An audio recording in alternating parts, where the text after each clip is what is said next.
And we're live now.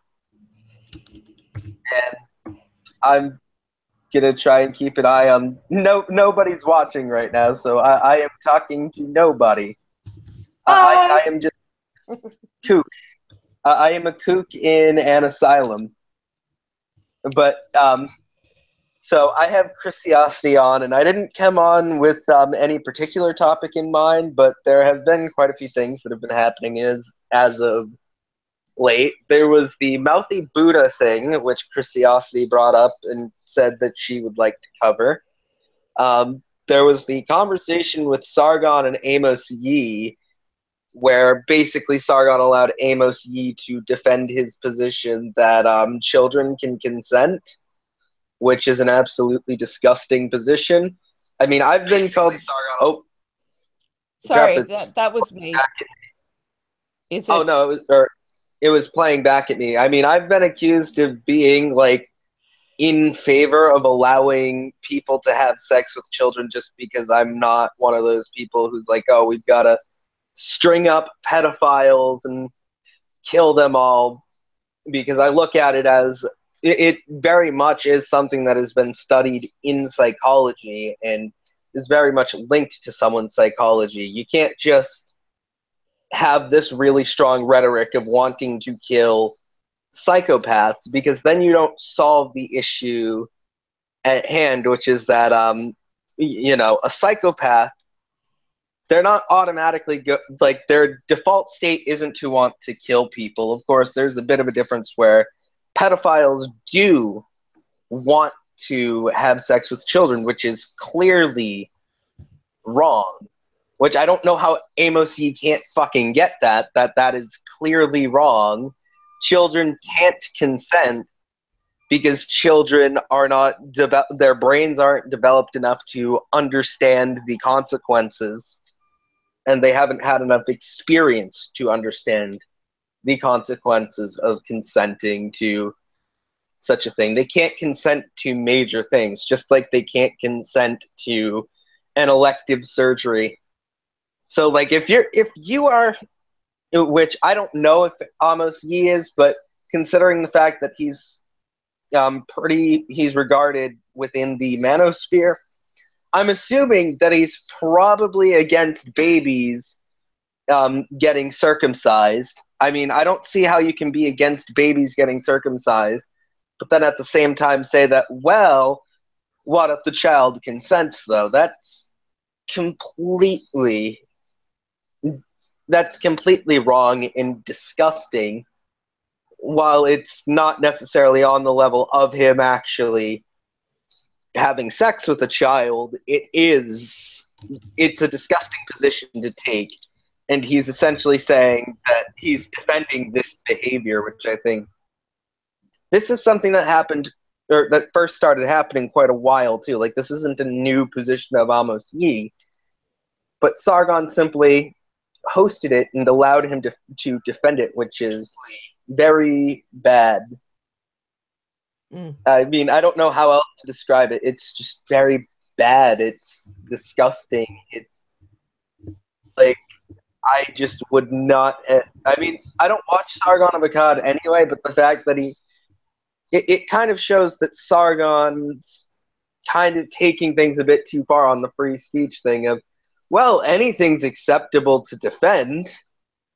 Okay, so are you going to have some? Well, actually, you know what? With Sargon's logic, he would actually have someone come on to defend genocide, like to defend it just straight up and say, yeah, we should just kill off this group of people because this is what this group of people is or they're responsible for this. Of course, they're not, for the most part. It depends on which group. Like, there are groups that aren't born a specific way that are specifically like that, and that's more because that's a prerequisite to actually being that. But yeah, like, you can't be a capitalist unless you've accumulated capital. So when socialists are saying that we're going to get rid of the capitalist class, we're not saying that we're going to line up everyone who's ever accumulated capital and we're going to kill them all. You know, arguably in a revolution, there might be some people who are going to be lined up, who are not. Wow, that's a very violent way to say it. There are probably going to be some people who are executed because they refuse to give up their power. That's just something that happens in a revolution, where people who are greedy and hoard their power and are unwilling to give up their positions of power.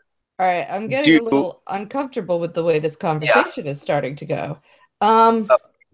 Yeah, that. I was.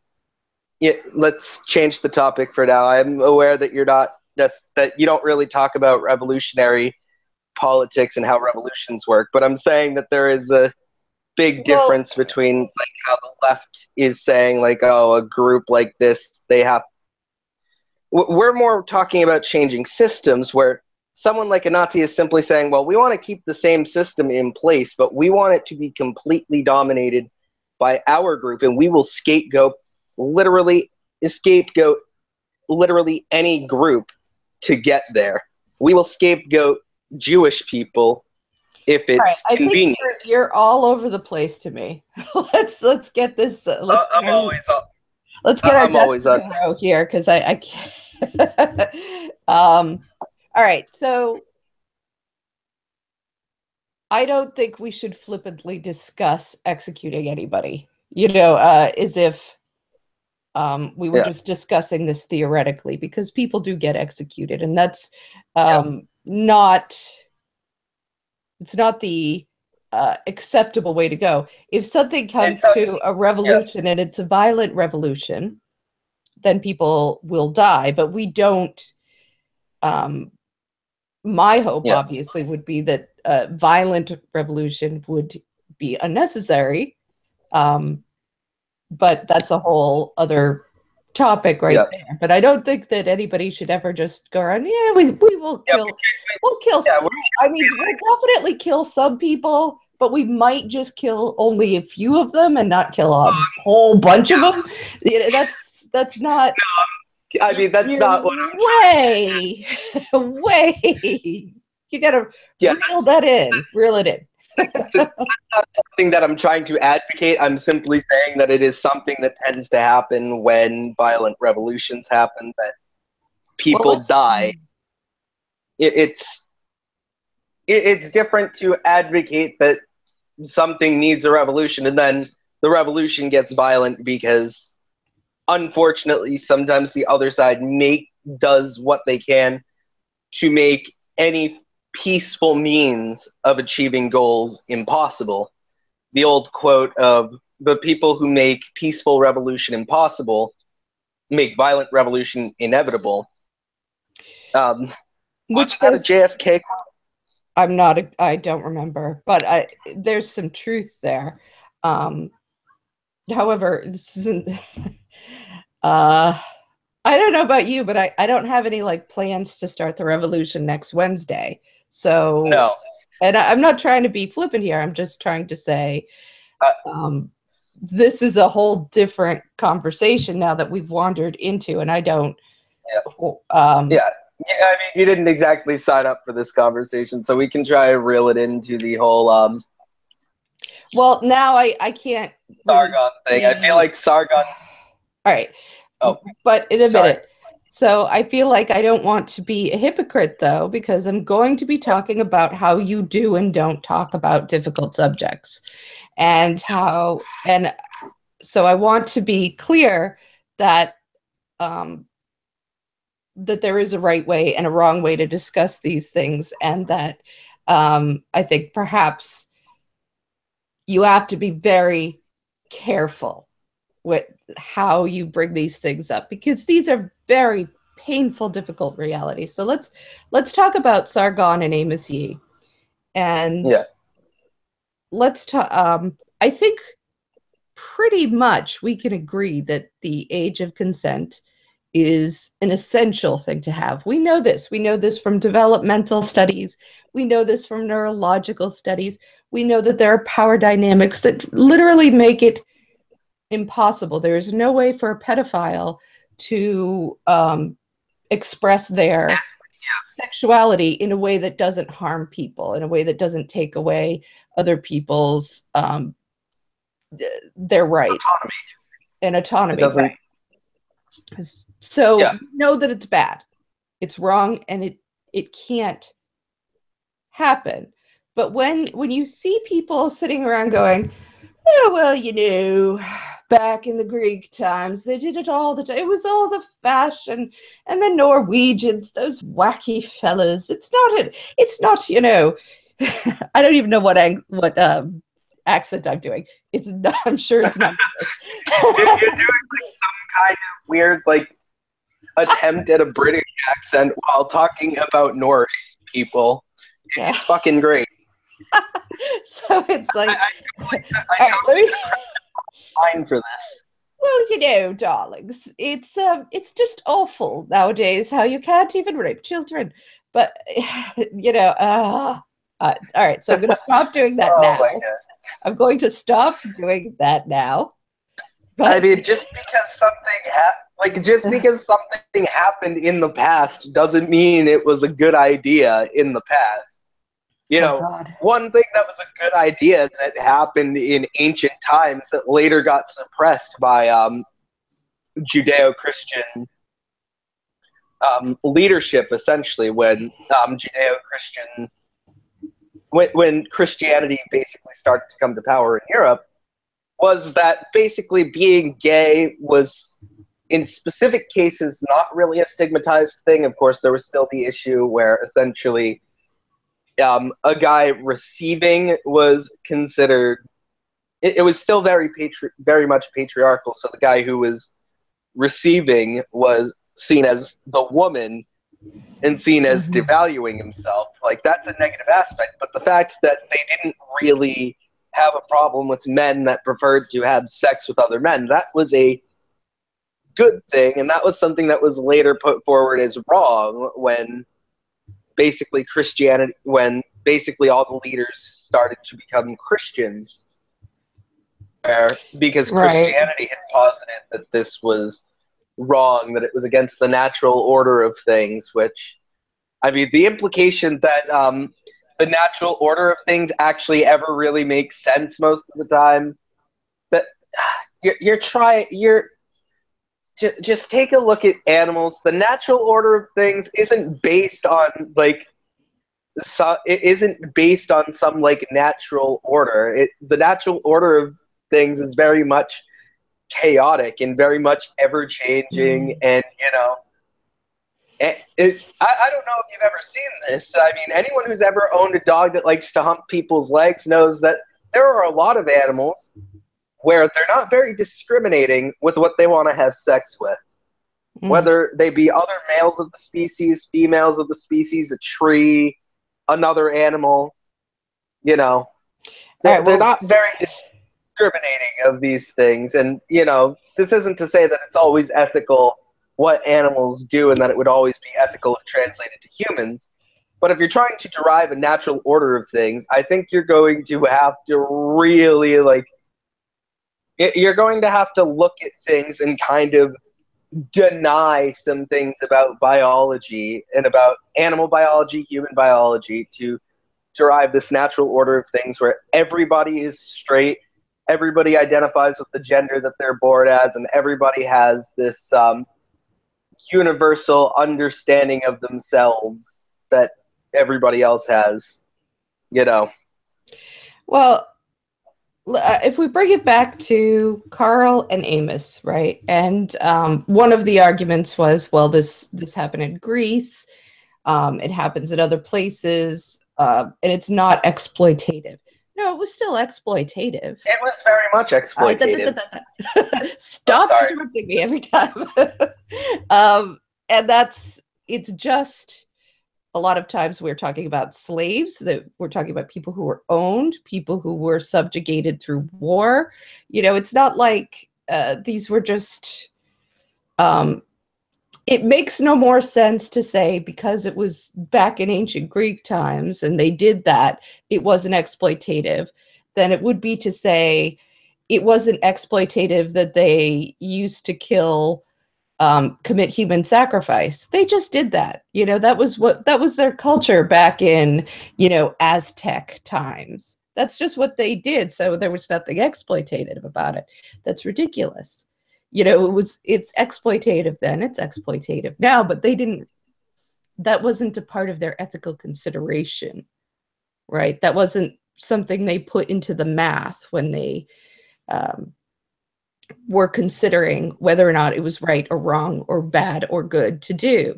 So, but we can't just like throw back and say, well, it's what is today is fine because in a different group they thought it wasn't fine. And I mean, these are the people who will say that Muhammad is the worst person ever to have existed because, according to at least some sects, he had married a child. And these are the same people that will say, oh, look at over here what they're doing in the Middle East, and how can you not condemn this constantly in the most harsh and vile terms you can think of every minute? Otherwise you're just like some sort of cultural relativist. But now all of a sudden we can sit around here and talk about, well, what is the age of consent really? It's just a thing. Like, no, it's just a thing. Age is just a number. Yeah. It's far more than that. And again, you're having a conversation about something that has caused people incredible amounts of pain and devastation to their lives, to their families' lives, has torn people apart, has caused people to commit suicide.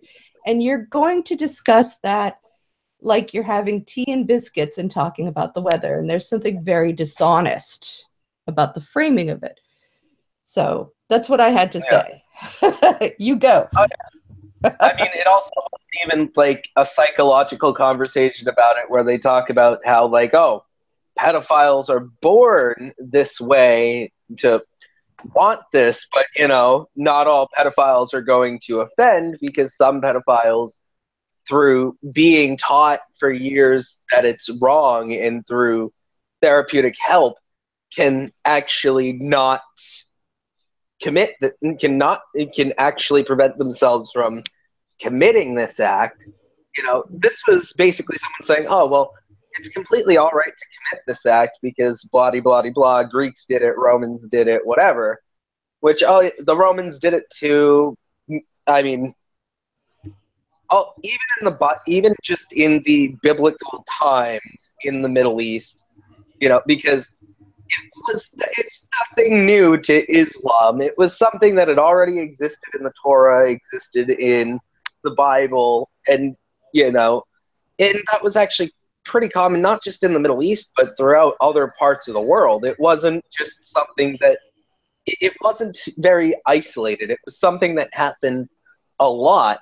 Just because it happened a lot didn't mean that it wasn't exploitative and that it was somehow good. Right. I mean, I would so no more say, I'm not, and I think it's sort of, now we're getting into some of the odd racial implications of how we're discussing ancient Greeks, whom we consider sort of randomly, we've considered them, the Western civilization where we came from, and we're going to give them a different set of rules than the brown people a little bit south of them, so there's that layer too. But the Greeks founded democracy. How could they possibly be anything like those evil brown people in the Middle East? I don't know. Yet they managed. Yet they managed. Yeah. I mean, also, it's pretty safe to establish that while the term democracy and while the concept of it was something that had been created in Greece, at the same time, Greece was never actually functionally a democracy. And, we've never actually really had a democracy at any point in history. We've had republics and we've taken concepts from democracy.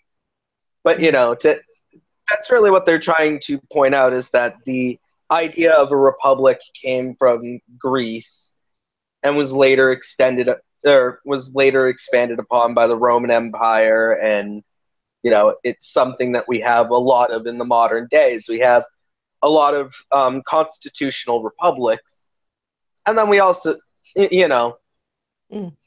Yeah, I'm not saying the Greeks didn't do anything good ever, because certainly they did, but they did many terrible things as well. A lot of these cultures did, terrible things. I and mean, a lot of our cultures do. So it's nothing's really if you're gonna, changed. bring up, also, if you're going to bring up how the Greeks founded democracy, well, what about the mathematics that we heavily use in our modern society, specifically the more advanced? When you start to get to algebra, that's where you start to, all of our modern day advanced mathematics are derived from our understanding of algebra. Calculus is derived from algebra. Mm. Algebra was brought to the West specifically by Arabs or the Arabs had brought what they had essentially learned from Indian cultures, because they had essentially been trading with other Asian cultures. So algebra, which they had picked up from India specifically, India is the origin of algebra. Those brown people were the one who brought it over here. So, Mm. that's a big part of our Western culture that is very necessary. You can't just say that because the Greeks founded democracy, they get a pass for everything, but we're going to just criticize the Middle East at every turn. I mean, even the most common religion, Christianity over here, literally came from the Middle East. Christianity and Judaism both came from the Middle East. Mm. They weren't, sure, they gained their prominence and power in Europe, but they didn't originate in Europe at all. Right. So, no, absolutely right. Fatnum 1985 wants to make sure that we know that it was Athens specifically that had democracy. Some of the other Greek city-states, or the other Greek city-states, certainly didn't. And correct. That is true. Sparta especially was basically a military dictatorship. Mm. Leonidas was seen as somewhat of a leader in Sparta. I mean, they very much had a military culture where Athens had had essentially what was called democracy. It wasn't a full-on democracy. It wasn't a direct democracy. It was essentially a republic, although they had much more of a democratic process than the Roman Empire in particular, but they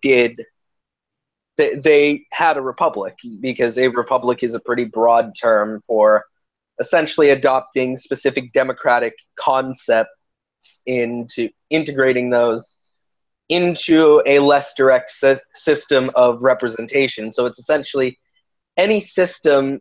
A republic is essentially any system that allows you to have some sort of representation in your government, be it through usually through elections, through electing specific officials. You don't even have to elect every single official, or not every official within it has to be elected for it to be a republic. Mm. And so let's go back to Sargon and Yi.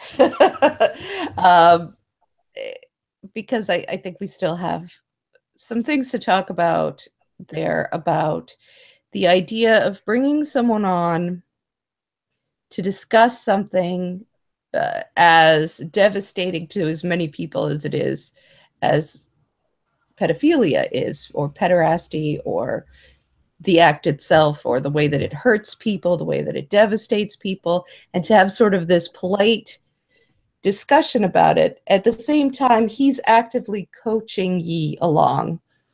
And so you meant this. You meant 13, 14-year-olds, right? Yeah, that's what you meant.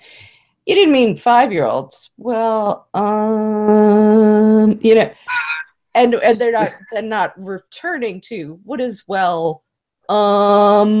mean. That's not an answer. I kind of want to hear about the 5-year-olds. And Yi specifically, he doesn't think that there should be any um, any age of consent whatsoever. Um, he thinks that as long as there's even babies can give consent through Yeah, he apparently. specifically said that if they don't scream and they don't like try and push you away, they're apparently consenting. Yeah, right. Are you telling me that someone who is passed out on drugs can consent then? Because, they're not pushing you away and they're not screaming because they're not aware of what's going on. Right. And what removing the consent laws would do, because now we have a position where, if you have sex with a 5-year-old, you're going to go to jail and people catch you. And, pretty much there's no defense for it. But what they would do is they would put this into the same sort of bind of he said, she said, as they like to call it, where it comes to the rape laws, that it's going to be one person's word against another. You're going to need a certain amount of evidence to prove that there was no consent, or, and that's absurd. It's absurd that we would put that level of pressure on children who had already been through so much. I mean, what he's discussing would have devastating consequences, and The it's amount of just children that would be devastated. it's just loony. It's just straight up Looney Tunes. And I don't mean that. I know that I'm trying to think of a better phrasing, because I know that that is pretty that's ableist, and I apologize. It's absurd. It's absurd. Exactly. That's what I'm trying to say. It's completely absurd that you would discuss it the same way you would discuss like tax policies. You can't do that. It has impact in people's lives. It has impacted people's lives who are probably watching it. You know, Yep. just hearing about it and hearing people discuss it that way impacts people, because many people have these terrible events in their upbringing, in their past, that caused them. Just hearing about it can be very devastating and can continually rewound. So, by no means do I think that there is any, there's no excuse. I know that, oh, we've got to give the ideas, and you've got to da da da, and you've got to hear them out, and you've got to be polite. Some ideas you don't have to be quite so gentle with. Some ideas don't require, you know, uh, uh, these kinds of things, because what they're talking about is so abhorrent. If somebody comes to you, and I want to, this is getting ahead of myself, because now, can we bring up Mouthy Buddha? Yes. Um, So I'm not all that familiar with Healthy Buddha. Didn't even know he was a person until I saw that apparently he had said something that, or he had essentially started defending Nazi propaganda, essentially. no, what he did was, he created and these, I've seen his videos before, and I thought that they were horrible, and that he had horrible, racist, awful things to say. But I also did not realize that he had made inroads into the skeptic community. I kind of thought he was blatant enough that they would have seen through that, because I mean, I know that my antenna is a little sharper than other people just because of what I do, but I didn't think it was anybody could be that dumb. It didn't occur to me. But how he put out a series of videos, and there's 2 of them now, and they're around the Jewish question. And what he does, and specifically, the most outrageous coming out against his recent video, which is, I believe, titled "Is Hitler Really Bad?" or "Is Hitler Bad?"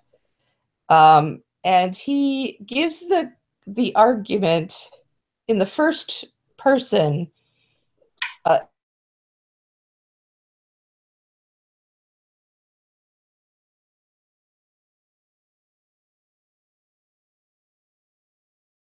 So, did you just stop talking, pro-Nazi or stuff.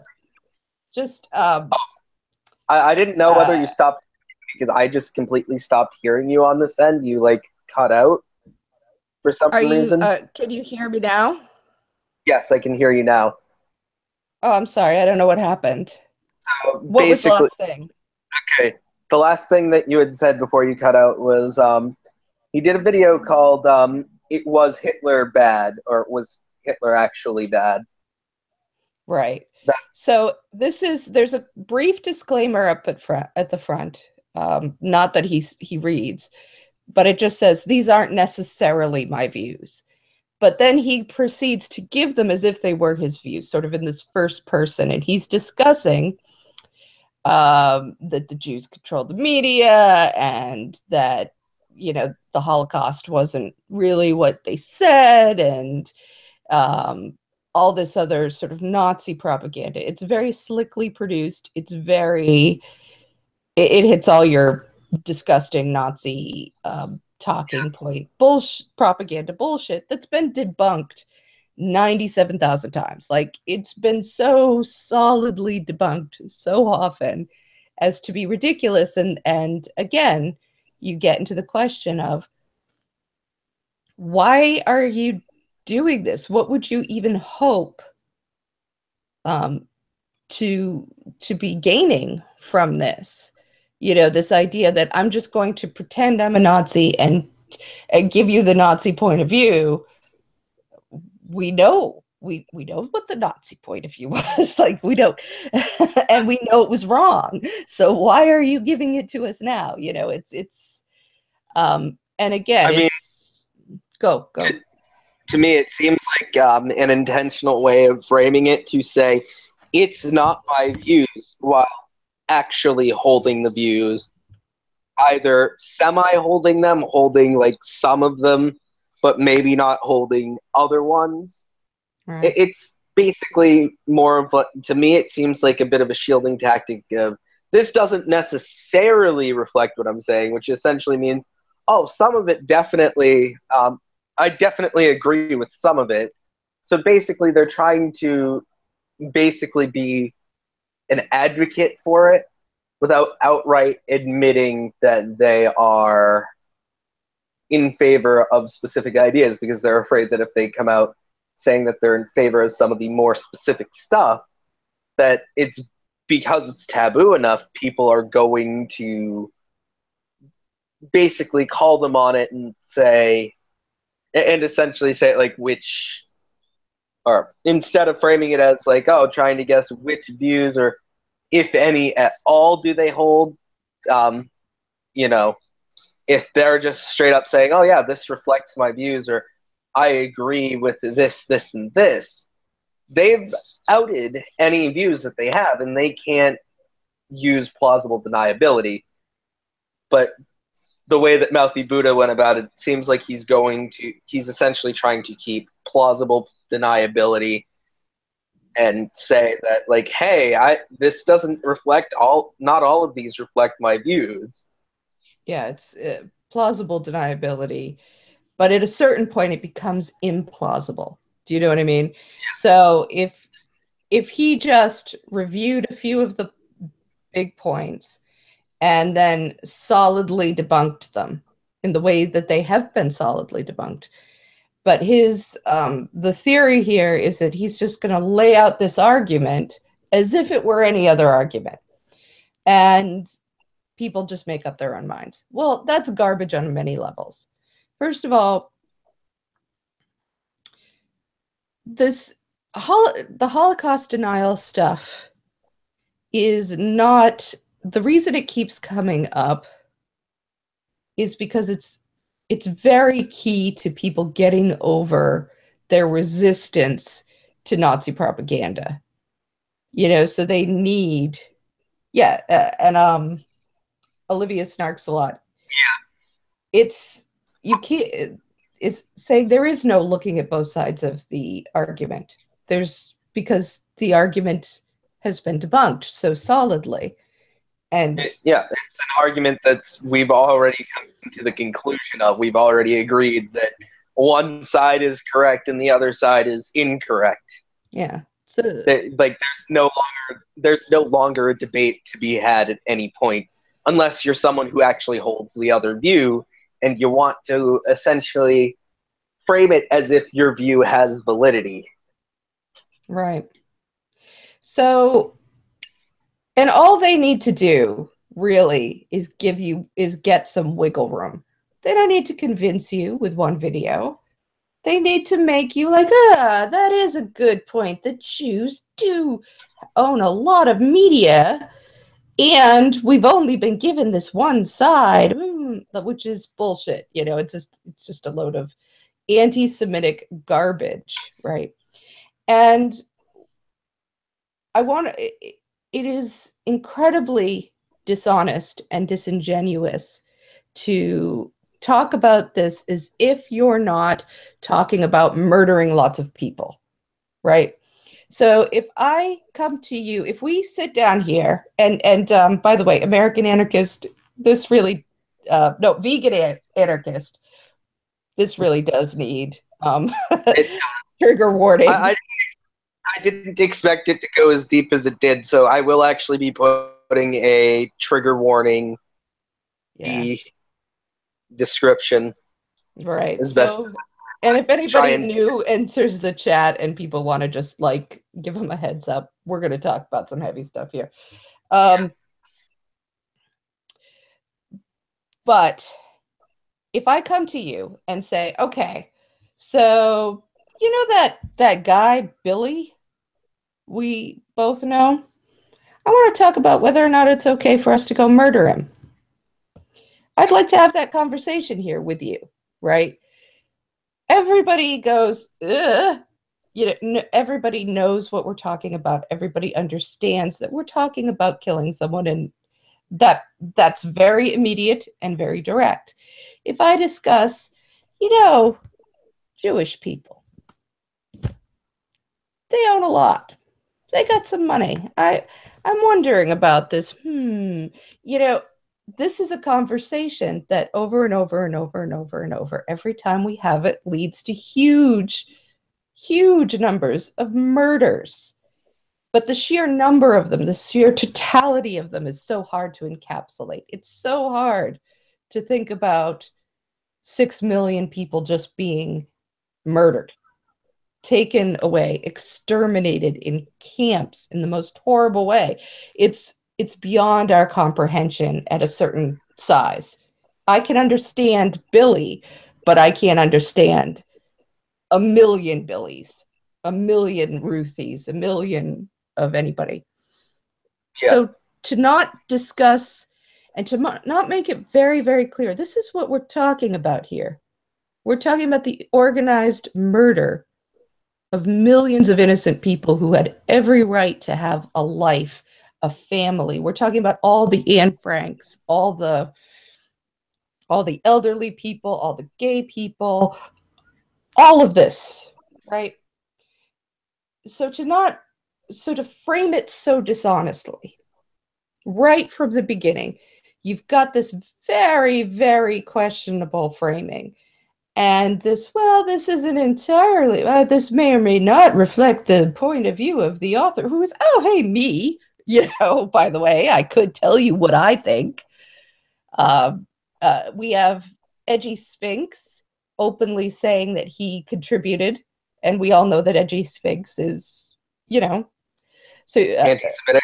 Yeah, he's a very, very bad guy, and he's got all these, crazy ideas, and he was able to wander into the skeptic community as well, because they're not real good at seeing what's in front of them, apparently. I don't know, like they don't believe in. Well, I can't say that I'm surprised though that Mouthy Buddha had an in to the skeptic community, considering the fact that Sargon has had some more blatantly white nationalist guests like Millennial Woes on his channel. Where Jerry Taylor. And I hate to say it, but Sargon of Akkad is kind of he's a bit of an ambassador into the skeptic community. where if someone talks on his channel, skeptic community knows who he is, and the skeptic community will generally, for some reason, accept even like the more disgusting guests that he has on. Mm. Because Sargon will throw them softballs and try and make them not look as bad. He essentially, it's like Richard Spencer said, he is a good entry point into the alt-right. Mm. As he can help skeptics, in quotes, get into the alt-rights. And Or Kevin help Logan them had get into the alt-right. a good video on that today. Just one of many videos. He had a conversation with Baked Alaska, I think it is. But he's also had conversations with Jared Taylor, who's one of the biggest. He's right up there at least with Richard Spencer as one of the number one white supremacist, white nationalists in our country. He's very much about putting a scientific veneer on this garbage. What does he have him on and talk about? Oh, you're starting to sound like an SJW. That's his big criticism. Are you out of your mind? That's ridiculous, and you should be disgusted with yourself. Like, you can't have these people on to just give this garbage away as if it was something that was even remotely meaningful. And people will, we're talking about people dying. We're talking about people who are going to be frightened. We're talking about this in the context of rising hate crimes, of multiple murders this year by white nationalists of people just going out and targeting Black people and just murdering them straight up. And this is, and we have people like Alexandra Bessenat going into a mosque and just shooting people. We have Breivik, we have Elliot Rodgers, we have all this crap, right? And so to discuss this the way that it is in terms of as if this was just a general conversation we were having, as if this was very normal, as if this is just another point of view. It's a deep, deep lie. That is the deep lie of fascism, of Nazism. So you can't fall for it. And now we have people like Bunty King and Jeff Holiday who are just going right for it. Like, yep, hook, line, and sinker. Yeah, he's just defending the arguments.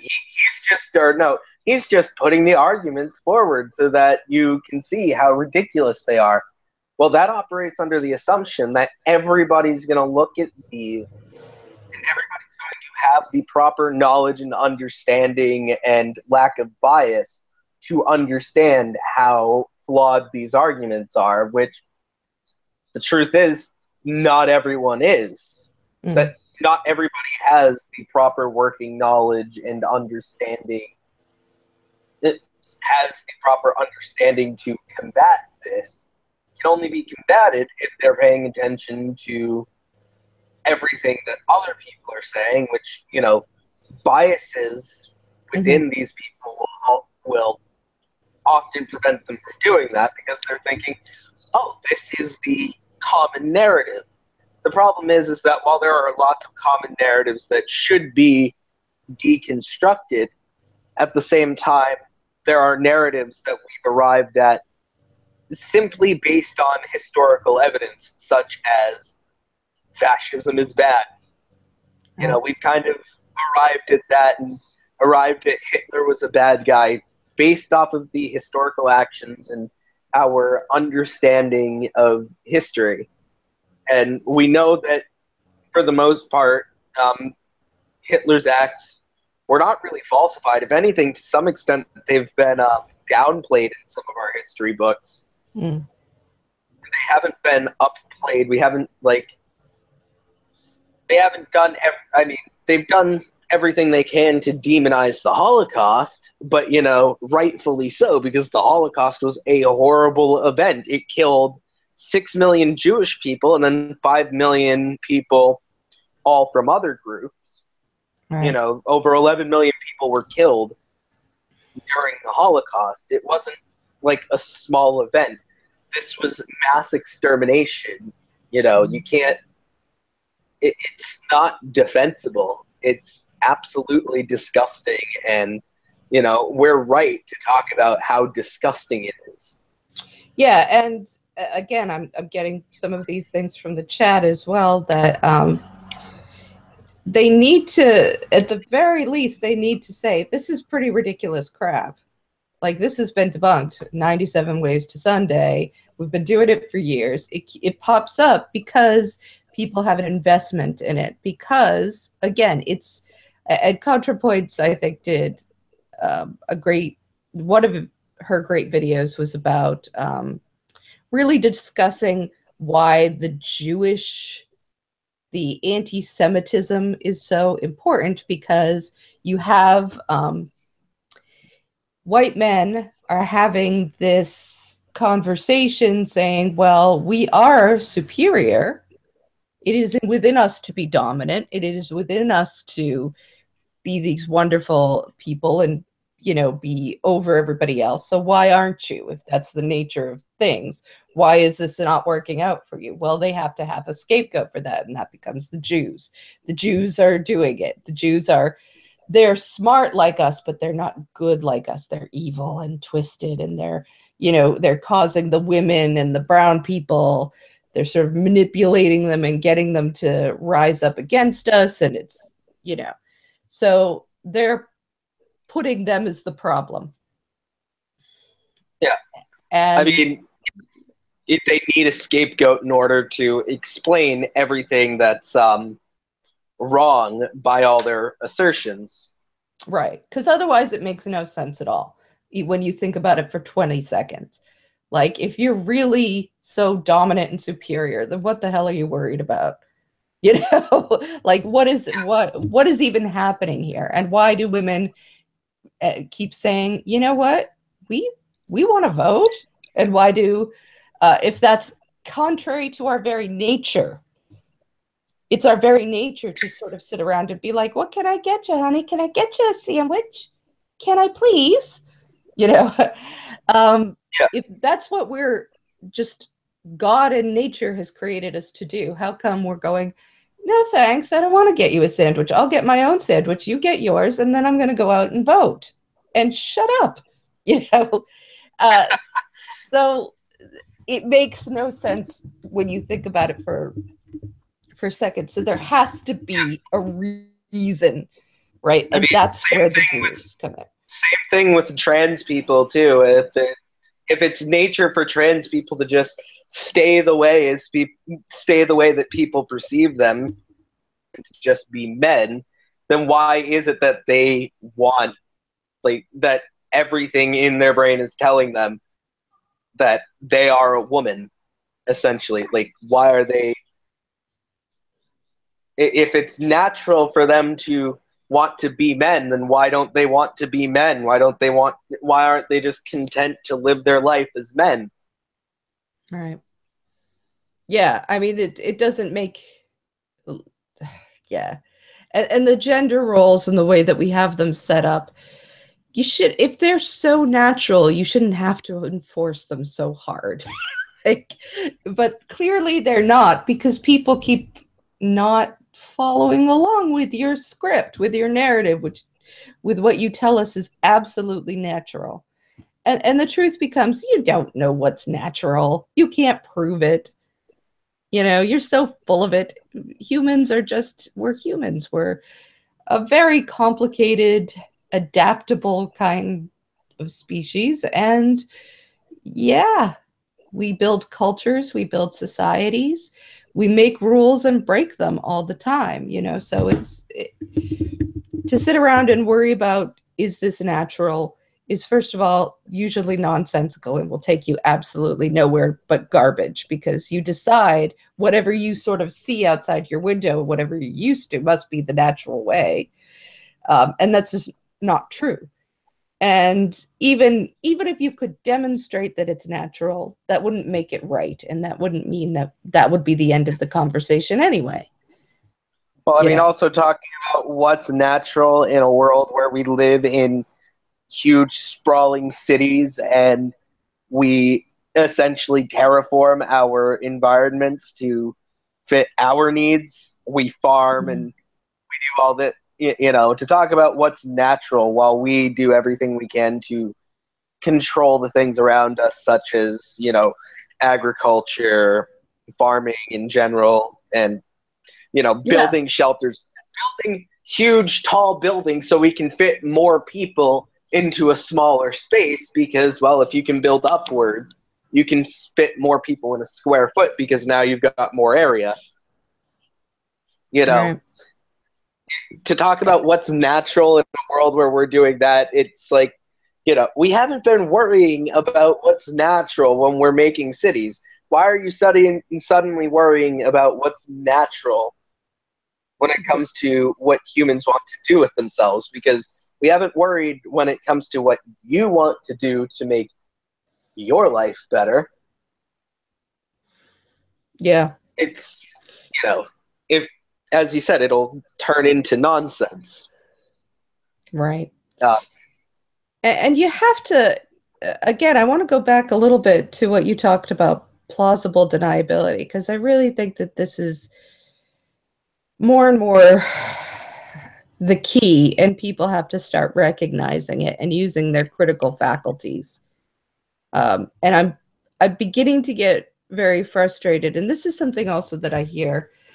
I'm gonna I'm going to take a minute and bash on liberals, so I apologize.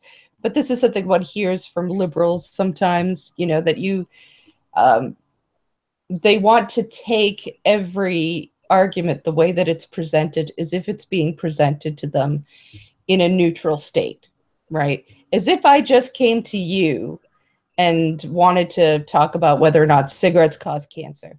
And then you notice that I work for Philip Morris. That's not important. Don't try to read my mind. I just happen yeah, to make a 6-figure income from Philip Morris, but I just want to have a conversation with you. And why are you going to sit here and act like there's something sketchy? Like, no, we have to consider where people come from and the way that they're choosing to have these conversations and how they're doing it and why they're doing things the way that they're doing it. We can't just assume I just woke up today and decided to talk about the Holocaust, because that was something that hasn't been debunked so many times. People could do it in their sleep, and if they want to, they can go and buy 27 books about it. And I'm just going to do it now. No, you have to ask, first of all, why are you doing this in the context of rising hate groups, rising white nationalist violence, people being murdered? Why is suddenly this an important thing? And if you are going to do it, why are you doing it this way? This is bizarre. This is a strange way to go about it. If yeah. I were going to It discuss, sets off the bullshit detector for it. Definitely sets off the bullshit detector for me to look at this like, oh, this guy's trying to be plausibly deniable, but right. I'm almost 100% sure that to some extent he actually believes these arguments, which is why he's suddenly putting them forward because he has no other motivation to. Yeah, people lie. Okay, and this isn't something I just came up with today. Like, people are dishonest, people lie. People try to manipulate, they try to trick, they try to come across as different than they are. I'm sorry that this is true. Like, it just is. So I think that there's some things that you should have the common sense to say, if somebody is coming after me with this kind of pitch, if somebody comes to me tomorrow and says, I want to talk to you about this great money making scheme, I mean, idea that I had, that, it might look a little like a pyramid scheme, but it's not. Let me Yeah, explain how you're going to get rich. I'm sorry? Just buy, all you have to do is buy some Avon and you'll make money. You know, Yeah, the marketing, that's essentially a legalized pyramid scheme right. because most of the people who buy the Avon to sell it aren't going to actually even be able to sell their first batch, their Right. first thing of it. They're being ripped off, and it's essentially a scheme for the company to make money.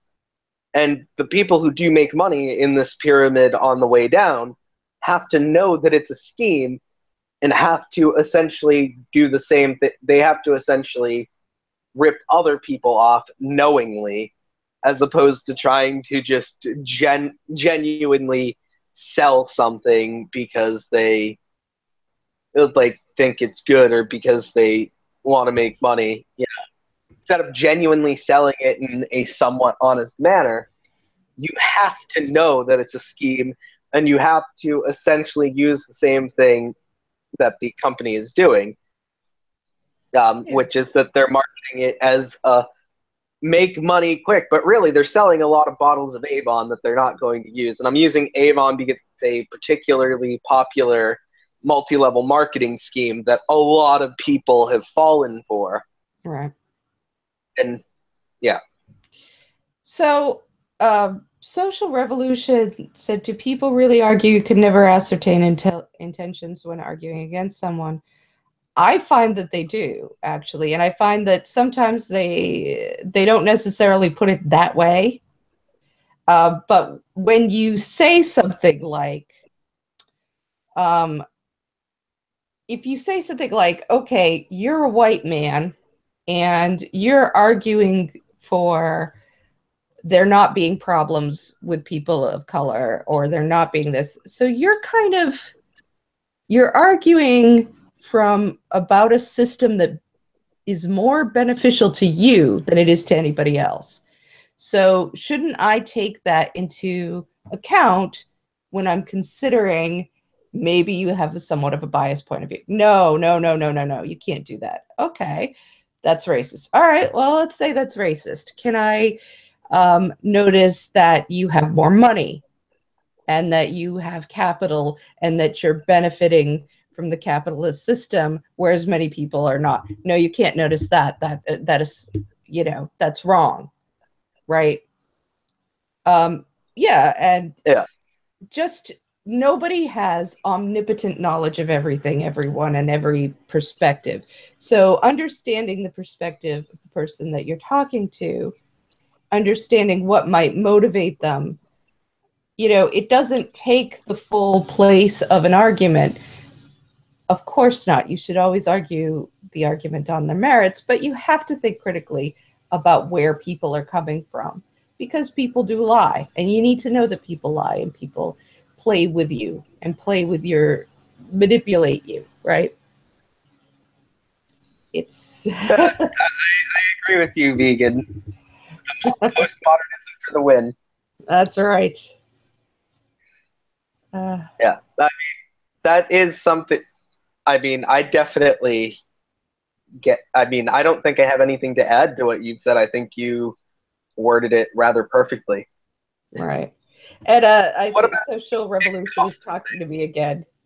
So yeah, the first thing that I was taught about, they're talking about how they've been studying logic, and it's, biases are things you should be bringing to the fore when you're having these kind of arguments, and admitting to, as opposed to denying and acting like these conversations, especially these kinds of social conversations, are happening in some sort of emotionless Spock vacuum.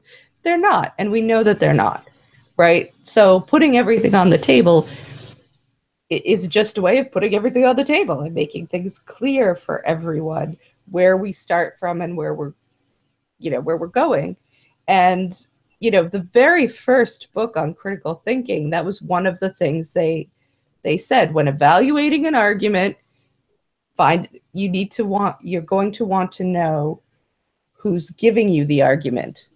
And the reason is because, you know, people are out for their own good. Philip Morris does flood or did for many, many years, flood um, all different kinds of periodicals and tried to get the word out that, well, they don't really know if it causes cancer and there's a doubt and here's these other studies. So you needed to know if Philip Morris was funding Yeah. the people giving you that information, because that's then you know to a little extra grain of salt there is absolutely necessary.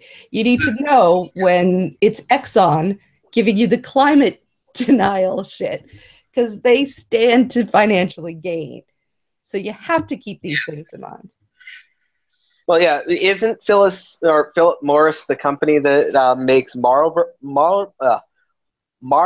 cigarettes or something like that? Like they are like they're essentially like a really big cigarette company, right? Yes, yes. Philip Morris, they own, I think, if I had to remember each of them, but it's more than even just one. They're sort of a daddy Yeah. company. Um, yeah, and again, um, if you look at, for instance, the Pew polls on what white people think about racism and its effects today, and what Black people think about racism and its effects today, it's hugely disparate views of the world, right?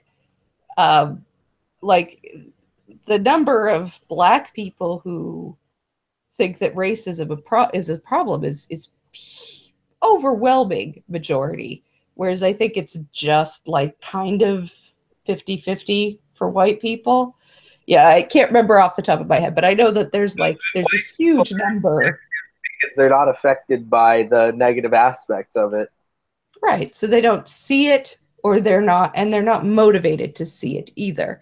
So, but if you come up and you say that to them, like you're not motivated to go looking at this stuff critically, and you don't have the lived experience, why are you telling Black people that they're wrong about their experience? And they don't have a good answer for that. Like, if Black people think that they're experiencing racism, aren't they the ones in a position to know? Like, how would you know better than them? Like, isn't that a little racist just to assume that? Like, in the same way as saying to a trans person, well, I think you just That's have a like a chemist mental going, illness. that's like a chemist going like salt dissolves in water, and then having people who don't think that salt dissolves in water. Mm, Isn't the chemist who works with chemicals and how they react with each other in the position to know about it? They're yeah, the ones who are constantly doing these tests. They're the ones who constantly deal with the information and have the relative information to figure it out. Where some person might put a little bit of salt in their water and not see it instantly dissolve, and they're like, "See, salt doesn't dissolve in water." It's like, no, give it time. mm, It'll dissolve.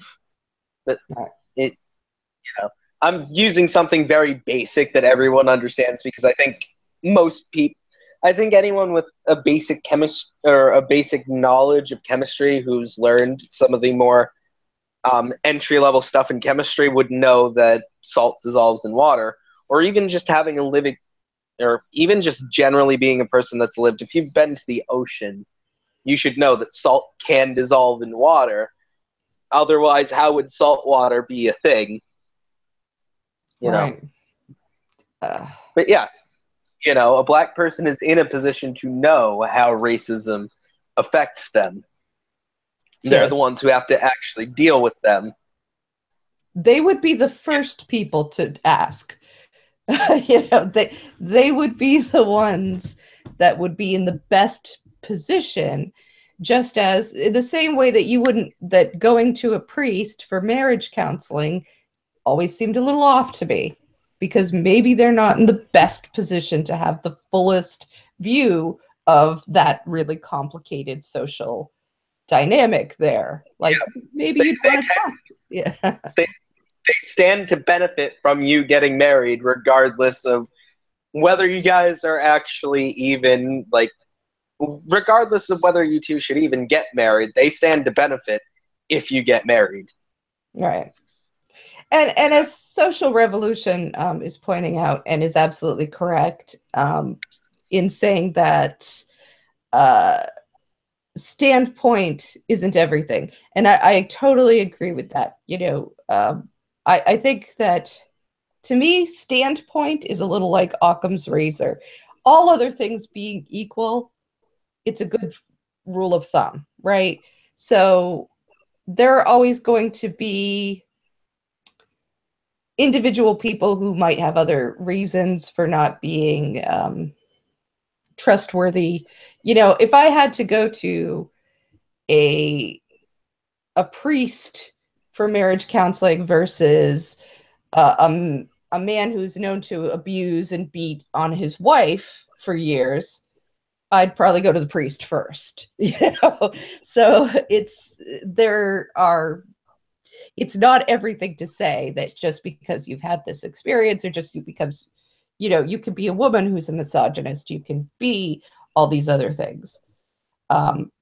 So where you can't disregard these things, they're not the end all and be all of anything. Just like Occam's razor is right 9 times out of 10, but there's always that one time, Yeah. where something truly bizarre has happened. And then, yeah, bringing up the, after talking about this, do you think that there's enough time to cover the Dick Coughlin incident?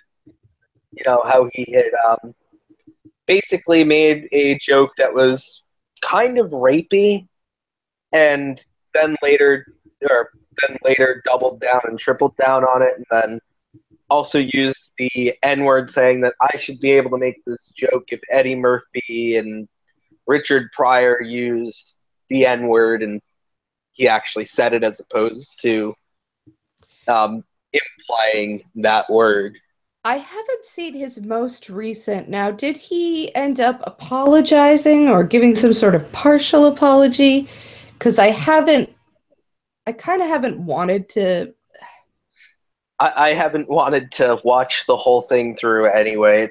But from what Tim said, it's basically he apologized to Tim for how he reacted and responded to Tim, but didn't really apologize for the joke that he made. Right.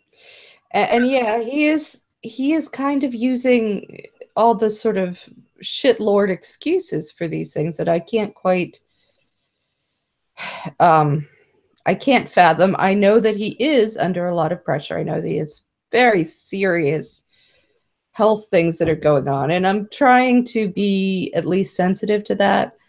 At the same time, I don't think that his joke was particularly. Oh, I'm sorry. I'm getting. There's a knock on the door. Yep. Can Logan come upstairs? Can you give me 10 minutes? Okay. Okay, thanks. That was my middle son, and he wants to play video games. So we got to wrap this up, people. We have I got kids here. Yeah. That's fine. It'll probably be done within a few minutes. I just wanted to cover this briefly, that it's a thing that happened, and I'm kind of disappointed but not surprised, since this isn't the first time that Dick has done something like this. Correct. Yeah. And when people question his jokes, he goes ballistic, and that's really the problem. It seems like he's calming down a little bit, enough to admit, at least to Tim, that maybe he overreacted. Because when people originally brought it up, they weren't horrible to him. They were kind of like, ooh, that joke is on the line. Why would you make that joke? Because it comes off as very misogynistic. I will say, when I didn't read it, when I read it the first time, I didn't see what was wrong with it. But when I heard people talk about it, I'm kind of like, oh wait, I kind of get how this is very rapey. I immediately thought the joke is like, oh, it's just saying that Fox News is commonly known for being sexually predatory to their employees, when it was, that's regardless of that being the intention of the joke, the way that it was made was not very tactful. Yeah. Where it was very much like slut shaming Yes. towards Tommy Lauren, and I mean also at the same time basically implying that there was a very exploitative sexual relationship there. Yeah, it was kind of and making it's making light of like a rape that could have possibly happened or an exploitative sexual relationship that could have happened. You shouldn't make light of that stuff. The Fox News sexual assault scandal is not something that should be made light of. It's not something that should be the butt end of a joke. But I mean, Dick, just in general, this isn't the first time that he's gone ballistic when someone's criticized his joke. He made one joke basically about the 5 words that men don't want to hear from women, and I'm pretty sure those 5 words were "I have a penis." Oh, I didn't know about that. That one I hadn't heard about that one. I've heard of other ones. I didn't see the joke, so I can't say it for sure. But I heard that essentially he had said something about the five words that men don't, or that a man doesn't want to hear about a woman or from a woman. And I'm assuming that those are like the 5 words that would come up because that's a pretty old joke that's existed. Don't tell a guy that you have a boyfriend. He doesn't care. Tell him you have a penis if you want him to like stop bugging you. Yeah. So that's that kind of shit just isn't really. It's not good. And yes, he is a comedian, and we do give comedians more rope, and there are reasons we do that, right? But I don't think anybody thinks that rope is just endless, where they can just say anything to anybody about anything ever, and it's okay. No, it isn't really. Like there are still. There's a reason why Michael Richards isn't. Yeah. There's a reason. Dave Chappelle said, "I can't help but think when I stand on this stage that Kramer fucked up," because Kramer had went on that racist rant. There is a fine line that we give comedians. And I said, when they. Oh, sorry. Sorry, I said directly to Dick, and I'm sorry I interrupted you. It just popped in my head. I said, if you're going to start these conversations, then I don't think that you should get so upset when people want to continue them. Like this starts the conversation. All right, let's talk about it. And he said, nobody wants to talk to me. Every time I ask them a question, they run away and they won't say. I said, well, you ask me a question. You could talk to me. You want to have this conversation? We'll have it right here, right now. And disappear. He try disappeared. To be objective. Yeah. It's not even about objective, but I'll talk to you about it. I talk to shitloads about it, so I might as well talk to you too, right? I said gentle, not objective. I'll be as gentle as I can about it and try explaining it. It's not meant to make you like feel like a really bad person, because I don't think Dick Coughlin is a bad person, but his joke went over the line, and I think that people responsible for things they said, even if they're supposed to be on our side, we don't just get, that's not what the shitlords do, where they're like, oh yeah, if you say anything that's over your line, like if we say anything that's over the social justice line here, they'll criticize us, but they won't criticize their people for doing the exact same thing, where they want to essentially call us on a hypocrisy. But, we do call it, like, we can't just be like, well, we're only going to criticize the other side, and we're going to ignore anything that we don't agree with that's said on our side that, like, we're not going to discuss that at all. we're not going to have any, like, they talk about their room for different opinion, but room for different opinion doesn't mean that the different opinions can't be discussed. There is room for different opinion in the feminist community, and we discuss it all the time, and we can even discuss it in pretty public manners. Yeah. I mean, sometimes we do and sometimes we don't. That's a choice that different people make. But yeah, I mean, it is. It's funny because Tim is always the one who's so worried about whether we're being consistent. Like he's the consistency cop. He comes around and says, "Have you called out this person for doing this thing, or is it just sides to you?" And I think I just find that funny that he has that role, or he's sort of done that. But he's absolutely right, and we do need to, like, to me, I called out my own mother because she was making sexist jokes about Mrs. Trump and talking about, using very slut shaming because she's the first lady, but she was a model and she did this and she did that. And she was saying all kinds of really gross things. And I was like, oh, stop it. You would not say that about any other woman ever. So that's not the reason. I called out my own mother for a bit of a homophobic thing, and I feel like I should have called out more people in our own group about it, because I feel like a lot of people have been queer baiting Trump and Putin, which has really kind of like pissed me off, because it's like, well, you're implying that this is bad, whether you think that you're doing it or not. It is what you're doing. Right. Yep. So well, I think that we should get going now. All right. I think that we should do it again. So this has been Chrisiousity. You can subscribe to her channel. Yep. I'm tongue-tied as all hell right now. I didn't even drink, and I'm talking like a drunk. Oh, God.